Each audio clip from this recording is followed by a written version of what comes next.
Hi எல்லோருக்கும் வணக்கம். பிளானே இல்லாமல் ஒட்டச்சத்திரம் போய் அங்கேருந்து பாதாள செம்பு முருகர் கோயிலுக்கு போனோம். பட் கோயில் வேறு லெவலில் புதுசாக இருந்துச்சு. அண்டர் கிரவுண்டில் ஒரு ஃப்ளோர் கீழே இறங்கி போகிற மாதிரி இருந்துச்சு. பட் அங்கே போனால் ஒவ்வொரு வரிகளும் சில குறிப்பிட்ட வரிகள் எனக்கு பிடிச்சது. நீங்கள் போனீங்கன்னா கண்டிப்பாக சாமி கும்பிட்டு வாங்க. அங்கேருந்து ஒரு 4 கிலோமீட்டர் தூரத்தில் பார்த்தீங்கன்னா கோபிநாத சுவாமி திருக்கோயில் இருக்குது.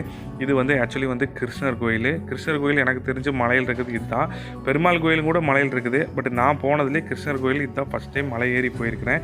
இங்கே பார்த்தீங்கன்னா படிக்கட்டு பார்த்தீங்கன்னா 619 படிக்கட்டு. மலையோட உயரம் பார்த்தீங்கன்னா 450 அடி. இது எல்லா டீட்டெயிலும் இங்கேயே போட்டுருக்குறாங்க. டைமிங் எல்லாமே இங்கேயே டிஸ்பிளேயில் போட்டுருக்குறாங்க. பட் என்னென்னா உச்சிக்கால போச்சா 12 மணிக்கு முடிஞ்சு நட சாத்தி மறுபடியும் எப்போ திறக்கிறாங்கன்னு தெரில. முன்னாடியே வண்டிக்கு டோக்கன் வாங்குறாங்க. ஆனால் கிளைமேட்டு வேறு லெவலு.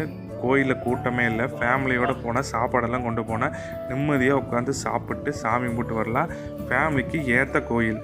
இங்கே திருப்பூர்லேருந்து போனீங்கன்னா ஒரு 2.5 மணி நேரம் ஆகும். நீங்கள் ஃபேமிலியோடு போனீங்கன்னா நிம்மதியாக போய் சாமி கும்பிட்டு வாங்க. ஓகே, பாய்.